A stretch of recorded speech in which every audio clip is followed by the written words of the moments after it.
सेवा जोहर से मैं माफ़ी चाहूँगा, कुछ व्यवधान की वजह से बात पूरी मेरी नहीं पाई थी। धरती आबा बिरसा मुंडा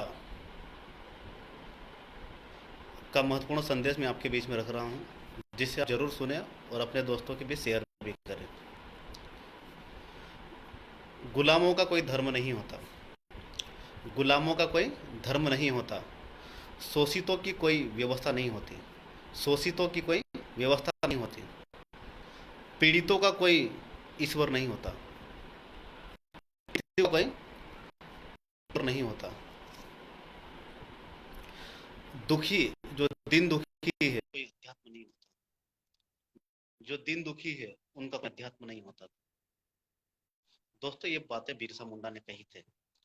बिरसा मुंडा ने समस्याओं के समाधान के संबंध में कुछ बातें बोली थी, और ये जो ऊपर बातें बोली थी मैंने, जो भी बिरसा ने कहा, इसका केवल और केवल मूलतः जीवन अस्तित्व का संघर्ष होता है। केवल जिंदा रहने का स्रोत ही एकमात्र एकमेव संघर्ष होता है। गुलामी से आजादी का संघर्ष, पाखंड के खिलाफ संघर्ष, अंधविश्वास के खिलाफ संघर्ष, जल जंगल जमीन के लिए संघर्ष, रोजी रोटी के लिए संघर्ष, जीवन यापन के लिए संघर्ष, और बेरोजगार यदि है तो रोजगार के लिए संघर्ष।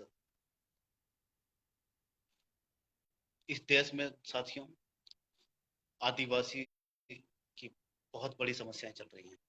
आदिवासियों की और आदिवासी समाज यदि अपने अधिकार, संवैधानिक अधिकारों को प्राप्त करना चाहता, और उसके साथ ही यदि वो वास्तव में इस देश की व्यवस्था में अपना अस्तित्व बचाकर रखना चाहता है और अब सम्मान पूर्वक जीवन जीना चाहता है, तो उसको बिरसा के विचारों को अपनाना होगा और बिरसा की विचारधारा के साथ आगे बढ़ना पड़ेगा। एकमात्र आदिवासियों के बचने का एक ही उपाय है कि बिरसा की विचारधारा को समझे, आत्मसात करे और बिरसा की विचारधारा के साथ आगे बढ़े और अपने अस्तित्व की और आने वाली पीढ़ी के समस्त अधिकारों की रक्षा करे। दोस्तों, इस समय आदिवासी समाज बहुत ही संकट के दौर से गुजर रहा है, और आदिवासी समाज के साथ ही कई प्रकार के अन्य समाज भी संकट के दौर से गुजर रहे हैं। जिस तरीके से देश में आदिवासी समाज ने आजादी की लड़ाई लड़ी थी, उससे वर्तमान पीढ़ी को सीख लेना चाहिए।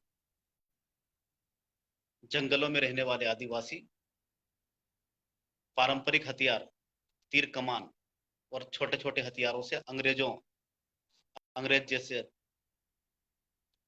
जो हर प्रकार के हथियारों से संपन्न थे, उनके खिलाफ कई लड़ाइयां लड़ी हैं।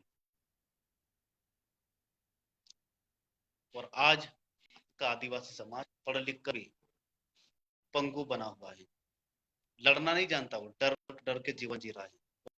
और समाज का जो पढ़ा लिखा वर्ग है वो तो एकदम गुलाम बना हुआ है। तो युवा साथियों, आप जो भी पढ़े लिखे लोग हो, समाज के लिए लड़ाई लड़े, समाज की आवाज को बुलंद करें और समाज को एक साथ जोड़े, संगठित करे। संगठन नहीं बनाए, संगठित करे। अलग अलग संगठन अपने स्वार्थ के लिए, समाज के लिए बनाए और समाज की लड़ाई लड़े साथियों। कर्मचारी, अधिकारी, युवा, किसान, मजदूर जो भी है, सबको साथ में लेके काम करे। और हमारे समाज का दुर्भाग्य है कि आज हमारी जो माता शक्ति है, जो समाज का सबसे बड़ा हमारा मजबूत पक्ष है, आज वो हमारे हर मूवमेंट, सामाजिक जो हमारे कार्य है, उससे वो अछूती है। तो युवा साथियों, महिलाओं, माता शक्तियों को भी बराबर का मौका दे और उन्हें भी समाज की विचारधारा, बिरसा की विचारधारा से जोड़े। जिंदाबाद। बहुत बहुत धन्यवाद।